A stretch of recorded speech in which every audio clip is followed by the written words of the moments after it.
खाली हाथ में रखो। अरे इधर आइए आपके वाले साहब वो इंशाल्लाह आज खुश हो जाएंगे। आगे आइए आगे आइए। बोलो मैं सबका कराऊं मेरा मारिए मारिए। हाँ खाली मार के उसको पकड़ के ऊपर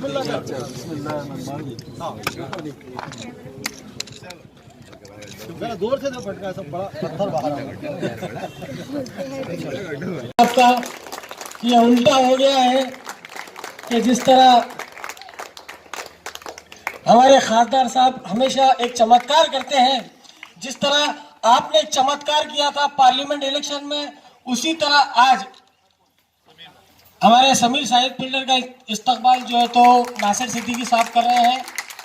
हमारे ग्रुप लीडर रह चुके हैं, वस्ती असेंबली हल्के के उम्मीदवार भी थे हमारे साथ में। हमारे जो सबसे सीनियर कायद अयूब जागीरदार जो सब अपोजिशन लीडर भी थे हमारे, उनका भी इस्तकबाल मैं नासिर सिद्दीकी साहब से दरख्वास्त करूंगा कि वो उनका इस्तकबाल करें।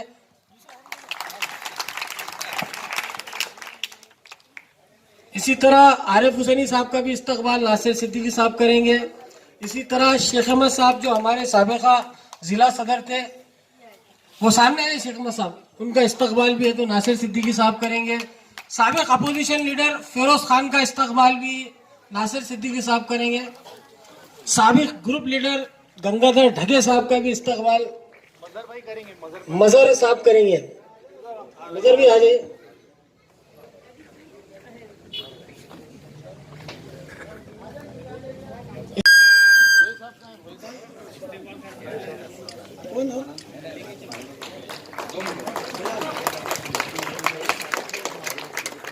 इसी तरह मोहम्मद सलमान खादरी साहब नासिर सिद्दीकी साहब को इस्तकबाल कर रहे हैं। ये वही नासिर सिद्दीकी है जिन्होंने गणेश कॉलोनी में अली जनाब इम्तियाज जलील साहब की क़यादत में बेहतरीन काम किया है, बल्कि ना सिर्फ गणेश कॉलोनी बल्कि शहर के दीगर इलाकों में भी वो अवामी मसाइल हल करने के लिए पेश रहे हैं हमेशा। कॉरपोरेटर्स, इस इलाके के नौजवानों, बुजुर्गों, साथियों, सबसे पहले तो मैं नासिर सिद्दीकी साहब को बहुत मुबारकबाद पेश करता हूँ कि आज एक ऐसे वक्त के अंदर कि जहाँ पर हर तरह से रुकावटें पैदा की जा रही है कि हम अपने इलाकों के अंदर काम ना कर सके, वहाँ पे 50 लाख रुपए का फ़ंड लेकर आना और काम करना वाकई में बहुत ही काबिल तारीफ बात है। एक अच्छी बात यह है कि इन 5 सालों के अंदर हम ये समझते हैं कि जितने भी कॉरपोरेटर्स हैं, अब ये पार्टी के सिर्फ कॉरपोरेटर्स ही नहीं है बल्कि एक परिवार की तरह, एक फैमिली की तरह हो गए हैं और आपस में एक बहुत अच्छा कंपटीशन रहता है कि कौन अपने इलाके के अंदर ज़्यादा काम करता है, अच्छा काम करता है। और उसी से हमें ताकत मिलती है, खुशी मिलती है देख कर कि जिन लोगों ने हम पर भरोसा जताया था कि हम आपको मौका दे रहे हैं, आप काम करिए। बहुत सारे हमारे मुखर्रीर ये बता रहे थे कि कौन हमारे बारे में क्या करता है, पहले लोगों ने क्या काम किया था, नहीं किया था। दरअसल ये है एक हकीकत कि जो काम करेगा वो रहेगा और जो नहीं करेगा लोग उसे कभी कबूल नहीं करेंगे। तो आज जितने भी कॉरपोरेटर्स ने काम किया है तो आवाम उसका पूरा जायज़ा लेगी और उन्हें ऐसा लगेगा कि वाकई में हमारे अपने इलाकों के अंदर एक बदलाव हुआ है, कुछ अच्छा काम हुआ है, तो लोग साथ में खड़े रहेंगे। ये वाकई में बहुत खुशी की बात है कि पिछले कुछ दिनों के अंदर मैंने खुद ने कई सारे इलाकों में जाकर कई सारे काम के उद्घाटन किया हूँ। ब्रिजवाड़ी के अंदर 2 दिन पहले हमने एक सभागृह के काम का उद्घाटन किया। उसके बाद रावरसपुरा इलाके में रोड के काम का उद्घाटन किया। चंपा चौक के ऊपर काम जारी है। आज शाम मगरिब के बाद हम बुड्डी लाइन इलाके के अंदर जो रोड बनाए हैं उसका इफ्तिताह करने के लिए जा रहे हैं। तो ऐसे बहुत सारे काम अल्हम्दुलिल्लाह अलग अलग इलाकों के अंदर जारी है। लेकिन एक बात मैं यहाँ पर आप लोगों को बताना बहुत ज़रूरी समझता हूँ कि ये काम जो किए जा रहे हैं, अगर कोई ये समझता है कि ये बहुत आसानी के साथ ये काम हो रहे हैं, तो आप लोगों को ये समझना बहुत ज़रूरी है कि जब से मजलिस इत्तेहादुल मुस्लिमीन इस शहर के अंदर मजबूत हुई है, जब से मजलिस इत्तेहादुल मुस्लिमीन के 26 कॉरपोरेटर्स यहाँ पर चुनकर आए, पहली मर्तबा आप लोगों की दुआओं की वजह से यहाँ पर एक आमदार आपने चुनकर दिया, और उसके बाद आपने पूरे हिंदुस्तान को ये दिखाया कि हम अगर मोजेजा करना चाहे तो क्या कर सकते हैं, और आपने महाराष्ट्र का इकलौता एक मुसलमान खासदार चुनकर दिया। उसके बाद से लगातार चाहे जितनी सियासी पार्टियां हो, हर एक के निशाने के ऊपर हम है। कहीं ना कहीं ऐसी रुकावटें पैदा की जाती है, चाहे वो प्रशासन की तरफ से हो, पुलिस की तरफ से हो, हुकूमत की तरफ से हो। इनकी मंशा और इनकी कोशिश यही रहती है कि किस तरह से इनके दौर में कोई काम नहीं हो, ताकि लोग ये समझ सके कि हमने तो इन्हें चुनकर दिया था और इन्हें देखिए कोई काम नहीं कर पा रहे हैं। तो इनकी मंशा यही है कि हर तरीके से रुकावटें पैदा की जाए। बल्कि मेरे साथ तो ये होता है कि मुझे बताया जाता है कि आप इस बात की सरकार की मुखालिफत मत करिए, हम आपको फंड सैंक्शन करवा के देते हैं। लेकिन मैं कहता हूं कि मैं मुखालिफत पूरी करूंगा, डट के करूंगा, और मुझे तरीके आते हैं कि फंड कैसे निकालना है करके। तो वो हुनर भी अल्हम्दुलिल्लाह हमने सीख लिए हैं, काम और भी जारी रहेगा। एक बात जो जमीर खादरी साहब ने बताई है कि इस दौरान में हर छोटी छोटी बात के ऊपर जो पुलिस केसेस रजिस्टर किए जा रहे हैं। मैं जब 2014 के अंदर राजनीति में आया तो एक सादा सा किसी को ना गाली देने का ना किसी को थप्पड़ मारने का केस था, लेकिन आज मेरे ऊपर कुल 11 केसेस रजिस्टर है। कल 5 घंटे अदालत के अंदर बैठना पड़ा, आज 2 घंटे अदालत के अंदर जाना पड़ा। और केसेस भी अगर आप देखेंगे तो आपको इस बात का अंदाजा होगा कि जिसका मुझसे कोई ताल्लुक नहीं है। जैसे उदाहरण के तौर के ऊपर मैं बताऊं कि कुछ कोरोना के पीरियड के अंदर दौलताबाद में हमारे फार्म हाउस के ऊपर एक कव्वाली का प्रोग्राम हुआ। मैं वहां पर गया, मुझे वहां पर बुलाया गया। तो कल जब हमने एक केस के अंदर जमानत ली तो जज साहब ने कहा कि साहब एक और केस आया है। मैंने कहा आप कौन सा आया है? तो बताए कि वो जो कव्वाली का एक प्रोग्राम हुआ था, कहीं पर भी इतने सारे प्रोग्राम्स होते हैं, जो ऑर्गेनाइजर है केसेस उनके ऊपर रजिस्टर होते हैं, लेकिन जो अगर वहां पर इनवाइटेड है उनके ऊपर केसेस नहीं होते हैं। शायद मैं हिंदुस्तान के अंदर वाहिद हूं कि जिसको बुलाया जाता है और पुलिस वाले केस रजिस्टर का। इनकी मंशा सिर्फ यही है कि मैं डर जाऊं, मैं घबरा जाऊं, मैं इनके सामने झुक जाऊं। मैं आप लोगों की दुआओं की बदौलत इन सबको यह कहना चाहता हूं, मैं कुर्सी छोड़ सकता हूं लेकिन तुम्हारे आगे झुक नहीं सकता हूं। क्या बात है? हम डट कर लड़ेंगे।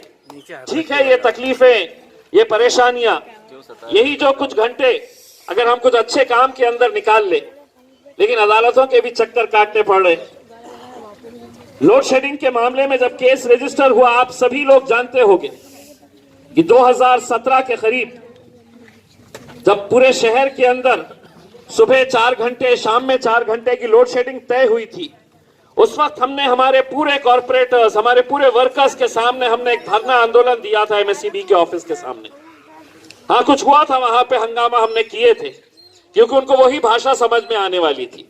नतीजा क्या हुआ कि पूरे महाराष्ट्र के अंदर जहां पर लोड शेडिंग लगाई गई थी, शाम होते होते जब हमने चीफ इंजीनियर का घेराव किया और उसको कुर्सी के ऊपर से उठने नहीं दिया, तब वहां के सेक्रेटरी का जब फोन आया कि आप इन्हें जाने दे, तो मैंने कहा कि जाने देंगे, आप फरमान जारी करिए वहां से कि तुम महाराष्ट्र में जहां करना है करो। औरंगाबाद के अंदर हमने उसी दिन कैंसिल करवाए थे लोड शेडिंग। आज हमें मालूम है कि आज शहर के साहब ने बताया है, महफिलें उनकी सस्ती है, तमाम सियासी पार्टियों की महफिलें सस्ती है, लेकिन चर्चा हमारा होता है। आप बताइए, अगर आप कुछ अच्छा काम कर रहे हैं तो अपने गुण गाइए वहां पर, आप बताइए आप क्या करना चाहते हैं। आप अगर कुछ अच्छे काम किए हैं तो आप बताइए, लेकिन पूरी महफिल सजाई जाती है। जिक्र किसका होता है वहां पे? तो इम्तियाज जलील, MIM पार्टी, असदुद्दीन अवैसी। मुझे तो उन सेक्युलर पार्टियों से एक सवाल पूछना है, ये पूरे के पूरे हमारे मुसलमान इलाकों के अंदर क्यों घूम रहे हैं? कि सेक्युलरिज्म का मतलब यह है कि तुम हमारी बस्तियों के अंदर घूमो और वही काम जो पिछले 70 साल से करते आ रहे हैं कि इस कौम को बांटने का काम करो। ये अगर बढ़ गई तो हमारी दुकानें चलते रहेगी। ये अगर यहां पर बिखर गई तो हम जो 70 सालों से कामयाब होते आ रहे हैं उसमें दोबारा कामयाब होंगे। लेकिन मैं आपको यकीन दिलाता हूं, मैं आपको पूरे भरोसे के साथ कहता हूं, वो कितनी भी कोशिश कर ले, इंशाअल्लाह हैदराबाद के बाद अगर पूरे हिंदुस्तान के अंदर मजलिस कहीं मजबूत है, ताकतवर है, तो वो अपने शहर औरंगाबाद के अंदर है। और आगे भी होती रहेगी, क्योंकि आप लोगों की दुआएं, आप लोगों की ताकत और हर चीज आप देखते हैं। ऐसा नहीं है कि हम सिर्फ घोषणा कर रहे हैं। हम अगर ये काम की शुरुआत कर रहे हैं तो कल परसों के अंदर ये काम शुरू हो जाएगा और यहां के लोग ये गवाही देंगे कि इतने सालों से इतने बड़े बड़े आलीशान यहां पर मकान बने हुए हैं, लेकिन सड़क नहीं है। तो किसकी वजह से नहीं है? हमें तो 5 सालों के अंदर 29-40 सालों के जो पाप इन लोगों ने किए थे, जो हमारे शहर में सिर्फ इलेक्शन के वक्त आओ, इलेक्शन के वक्त आओ, ऐसी महफिलें सजाओ, वादे करो और निकल जाओ, लेकिन हमने किए हैं। आज मुझे ये इस बात की खुशी है कि आज सिर्फ मुसलमान ही नहीं, आज कितने गैर कौम के लोग हैं जो इस बात का एतराफ करते हैं। ये हिम्मत लगती है ये कहने के लिए, जब DPDC के अंदर शिवसेना के पालक मंत्री वहां पर बैठे हैं, भारतीय जनता पार्टी के आमदार अतुल सावे ये कहते हैं कि आप किसी एक महान पुरुष के एक पुतले के बारे में, महाराणा प्रताप के बारे में, उस पुतला बनाने के लिए हमने प्रस्ताव रखा था, उसका क्या हुआ? उसके बाद शिवसेना के आमदार दानवे साहब ये कहते हैं कि ये फौरन पुतला बनाया जाए, लेकिन इम्तियाज जलील उनके बीच में बैठकर ये कहता है कि वो महान पुरुष है, महाराणा प्रताप बहुत महान पुरुष है, इसमें कहीं कोई हम इख्तलाफ नहीं करते हैं, लेकिन पुतलों के ऊपर 1-1 करोड़ रुपया, 1 करोड़ का पुतला बनाएंगे, क्या हासिल करेंगे? उस मीटिंग के अंदर मैंने कहा कि उनके नाम के ऊपर एक अच्छा स्कूल खोलो, हॉस्पिटल खोलो और उनका नाम उन्हें दो। जिस जालना रोड के ऊपर यह कहा जाता था कि हम यहां पर गोपीनाथ मुंडे स्मारक बनाएंगे, गोपीनाथ मुंडे के स्मारक को हमने सरकारी जमीन दी, सरकारी पैसा दिया और कहा कि जालना रोड के दूध डेयरी की जमीन के ऊपर एक स्मारक बनाया जाएगा किसी नेता का। मैं अदालत के अंदर गया, हाई कोर्ट के अंदर, और अदालत से यह कहा कि इस शहर को किसी स्मारक या पुतले की जरूरत नहीं है, अस्पताल बनाया जाए। और वहां पर आज 200 बेड के हॉस्पिटल का काम वहां पर आज जारी है, 200 बेड का हॉस्पिटल। कल हम रहेंगे, कल हम सियासत में रहेंगे नहीं रहेंगे, लेकिन जब तक वो हॉस्पिटल वहां पर खड़ा रहेगा, लोग याद करेंगे कि इस जगह के ऊपर स्मारक आने वाला था, लेकिन मजलिस ने वहां पर अस्पताल बनाया है। और आप लोगों को तो खुशी इस बात की होनी चाहिए, वो हॉस्पिटल भी आप ही के इलाके के हमारे मोरिज भाई ये काम कर रहे हैं, मोरिज भाई को ये काम दिया गया है। 200 बेड का हॉस्पिटल एक तारीखी काम है, इस शहर के लिए नहीं, पूरे महाराष्ट्र के अंदर एक तारीखी काम है। और अब जब कामों की बात की ही जा रही है तो आपको बता दूं कि इंशाअल्लाह आने वाले 8 दिनों के अंदर हम बुड्डी लाइन का जो नेहरू भवन है उसे पूरी तरह से गिरा के, मैं आपको यकीन दिलाता हूं कि पूरे औरंगाबाद में उससे खूबसूरत नेहरू भवन कहीं पर भी नहीं देखने को मिलेगा। वो काम हम शुरू करने के लिए जा रहे हैं, वो काम की भी शुरुआत अगले 4-8 दिनों के अंदर हम शुरू करेंगे। काम बहुत सारे हैं। ये क्यों हम कर पा रहे हैं, कैसे कर पा रहे हैं? ये इसलिए कर पा रहे हैं कि आज आप लोगों की दुआएं हमारे साथ है और यही आपसे हम इल्तिजा करेंगे कि हमें आपसे उम्मीद क्या है, तो सिर्फ दुआओं की उम्मीद है। आप लोगों अपनी दुआओं से हमें नवाजते रहिएगा, इंशाल्लाह हम काम करते रहेंगे। बहुत बहुत शुक्रिया। वाखिर दावाना।